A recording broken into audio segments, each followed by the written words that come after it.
G'day everybody, where's Wally here? Well, today Nick just went and did a dumb thing again and said that Himawari8 is pointless. Well, no, it's fantastic. It blows away flat Earth every single day, every single time you see an image. And let me tell you why. Nick, almost everything you said about it was wrong. Whatever. Here's an image of part of the Earth that we can see on the Himawari website. The Himawari is supposedly a satellite that is in geostationary orbit and sending photographs of the Earth to us every 10 minutes or so. Of critical thinking and analysis, this Earth image that we have supposedly suspended in space, which really should be a glorious background of luminaries and stars and all kinds of things. But of course, we do not see anything of the sort. Now, people will often excuse this lack of stars because of things like camera exposure. But this is 2019. Okay, when you're talking about stars in the background, well, that's just silly because, well, guess what? When you want to scan the whole disk of the Earth, if you scan the whole rectangle that forms the frame, if you scan the circle, it's 21% less. So you got straight away, you got a 20% speed gain by only scanning the disk that you need. And remember, this is a weather satellite, only interested in weather. It's been paid for by people with weather. They don't want to look at the stars. They want to see the weather. So that is why. And there's a brilliant video here, and I'll cut a few pieces in here from Scott Manley, and he shows exactly how these cameras work and the scan schedules on the GEOS 8 ones, I think, or GEOS cameras where they're setting them up for America, doing pretty much the same thing. So do a bit of research, open some tabs, Nick. Whether there are meteorites or asteroids or what have you, or even the moon perhaps. That would be something that we could also see if this satellite is far enough away from the Earth. City lights. We see no city. And when you're talking about can't see lights at night, well, when Starman, this is the Elon Musk's Tesla, was launched, it was at 5,000 kilometres up, so it was a lot closer than the million kilometres that Himawari8 is away. When it was passing through behind the darkness of South Africa that one night, it was able to see some thunderstorms nicely lighting up in the background. So you can see these things from space if you've got the right camera at the right lighting conditions at the right time, pointing in the right direction. Whatever. So better to be left out rather than be caught out. And you can apply this way of thinking to all sorts of other things, such as the photographs of the moon or. Well, Nick, there's plenty of things that just pop up on Himawari that they don't plan for. There's dust clouds, there's bushfires. You often see little puffers of smoke popping up here and there, little smoke trails. And then there was this beautiful one of the big flood up north where the clouds parted early in the morning and the whole countryside for thousands of acres, areas bigger than the size of Thailand, were covered in water. No one planned for that, didn't know it was going to happen, yet it all showed up nice and perfectly cromulent on Himawari8. Whatever. Well, Nick, it's not actually an image, it's a scan built up over 10 minutes, but if you've watched the previous video that I linked you to, you will know that now. And of course, the one thing that you didn't do that everybody else does that wants to prove that the Himawari8 is real and truthful is compare it to something you see real time. Now, Wade's Underworld does this all the time, and I do it all the time, and we make a bit of a running joke of it. Every time we see something from space or high in the sky, we quick grab a Himawari8 image to validate it and verify it. And here, look, I've even got, because I know what you're going to say next, it's built from radar images, weather stuff, which is total rubbish, because what it often picks up is things like crepuscular ray shadows. Have you seen those, Nick? Here's a couple. And these things are very ephemeral. They pop up real quick and they're gone again. But you can see them quite plainly from the ground, and you can actually see them from the Himawari8. Well, sorry to burst your bubble, mate. And then also on my channel the last few months, I even went and looked at the floodwaters. There was a huge flood in North Queensland, which flooded all the way down through the Murray-Darling Basin and ended up in Lake Eyre. And I tracked that floodwater via the Himawari8, and you could see it going all the way down through the river systems. So no weather radar's picking that up, mate. So again, it's what we don't see. Now, of course, you're asserting that these things could be faked, but you're committing the argument from Antonio Subarats here. You're saying maybe, but you're presenting absolutely no proof.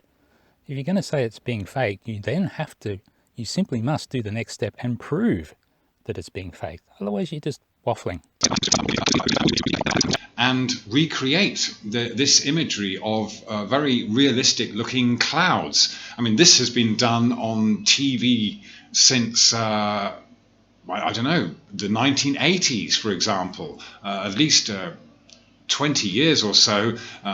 Local news stations have been able to put together weather radar looking at real clouds, to collate all this data from weather balloons, easily process the information in milliseconds, simply recreating these cloud formations in something fairly close to real time is, it's not beyond the technical capabilities of computer imagery these days.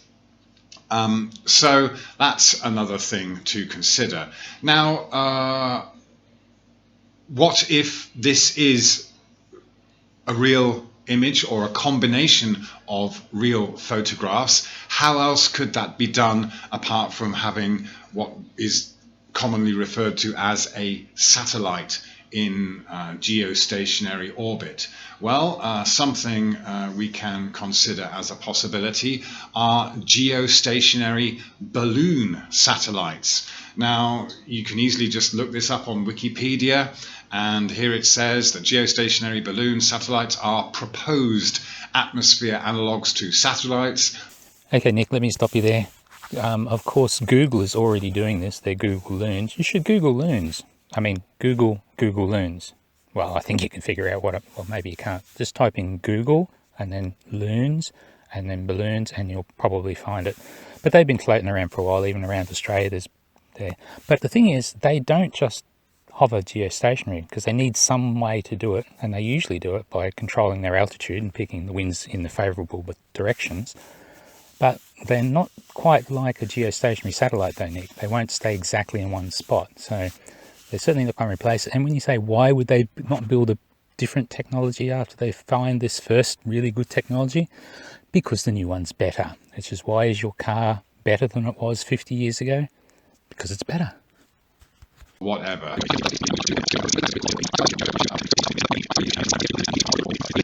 Perceive how easy it is to misguide us with such fabricated images that can easily be created with computer imagery and data that's collected from a variety of sources and put together to give us these images, not photographs.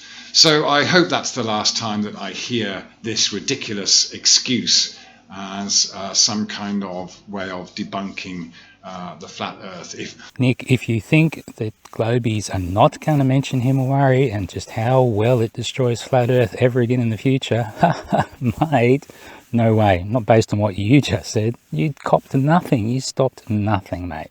People were really exploring space and were out there with these satellites. We should be given some glorious views of the night sky. Well, okay, Nick, if you want to see some glorious images from space of the Earth and stars, you only really need to Google search for it. There's heaps of them out there. Oh, Nick, so you want to see a photo of images of the Earth from the moon? Well, you're such in luck. Just the other day when there was an eclipse, there happened to be a few little satellites orbiting the moon, and one of them was pointing back to the Earth, and this is what it grabbed. So enjoy that. Whatever.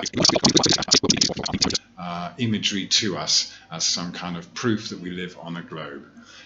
Anyone who is able to employ some critical thinking should be able to use their own discernment and work it out for themselves that we are simply not being told the truth, whatever. And really super finally this time, Nick, if you really want to learn and become educated, lift the ban you have on all those good people who are actually trying to help you learn. Come on, Nick, do it. Well, sorry, Nick. Sorry to disappoint you. You are going to hear this a lot. The Himawari8 rocks at smashing flat Earth. It kills it dead, stone dead every single time.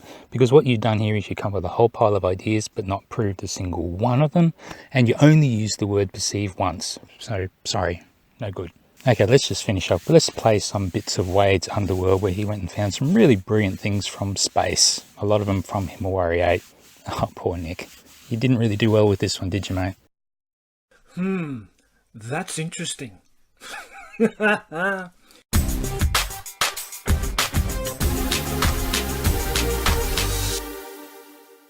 Himawari8, or as I like to call it, Him Who Destroys Flat Earth 8. The satellite is in a geostationary orbit on my side of the Earth, sitting at about 22,000 miles or 35,000 kilometers away, and takes a scanned photograph of the face of the Earth every 10 minutes and is then uploaded to several websites around the world. It's a fairly hot topic in the globe Earth, flat Earth argument.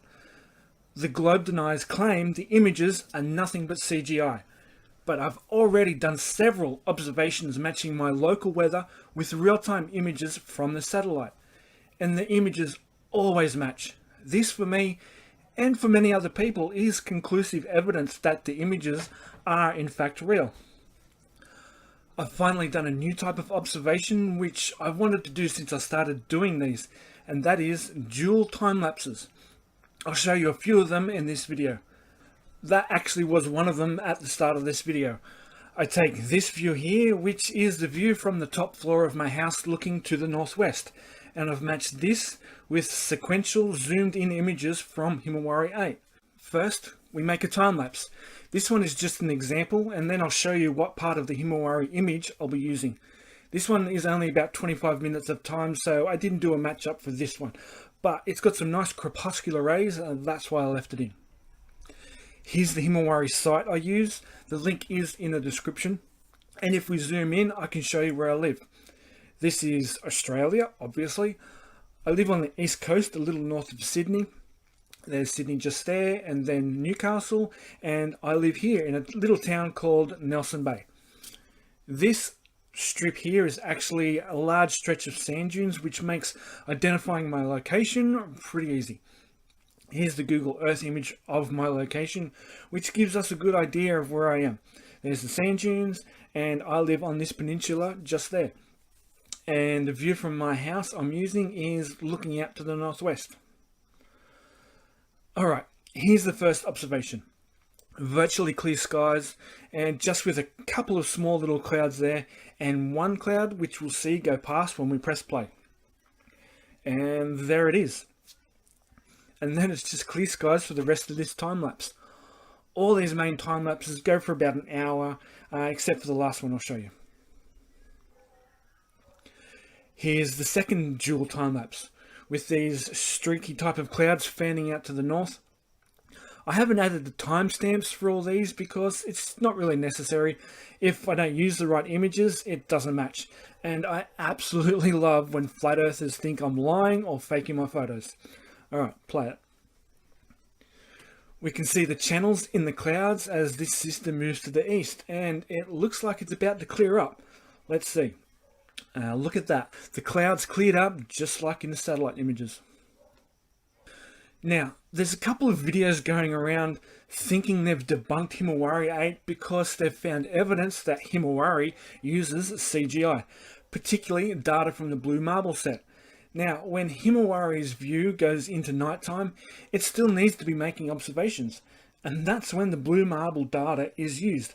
Himawari's camera can also see in infrared, and it needs the CGI image of the Earth so we can still see where exactly the clouds are. The data is also useful if we want to do an overlay of the landmass and country borders. So my point is, don't be fooled by fake researchers who just cherry pick what they need to keep their delusions alive. Also, Doppler radar can't see through storm clouds, just something to remember. So don't cherry pick, eat the whole cherry tree for information. On this day, it wasn't worth doing a time lapse because, as you can see, there literally wasn't one single cloud in the sky.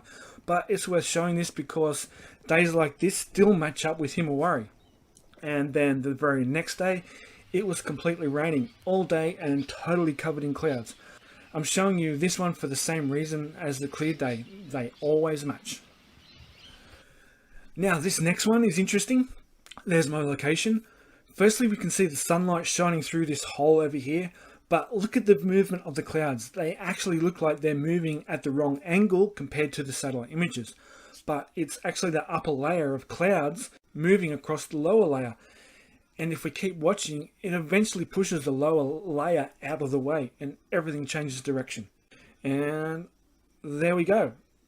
Cool, huh? Alright, here's the final one. This one is actually a 2.5 hour time lapse. I showed a sped up version of this at the very start of the video, but I'll slow it down just for this part.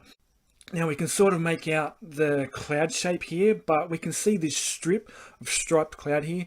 That should come into view in a moment, and there it is. Also, we've got another group of puffy clouds that come into view, and there they are. Images from Himawari8 always match my local weather. I also did this bit of footage during the last time lapse just to show the main band of clouds there and how it's clear here, and there's those puffy clouds moving east. Seriously, don't listen to people trying to debunk Himawari8 because they're really not doing any of the observations or real research into figuring out whether it's real or not. Alright, thanks heaps for watching. If you have any questions about these observations or anything else I do, I'm more than happy to answer them in the comments section. Thank you so much to my patrons, John, Joe and JMac, and thanks again, and see you later.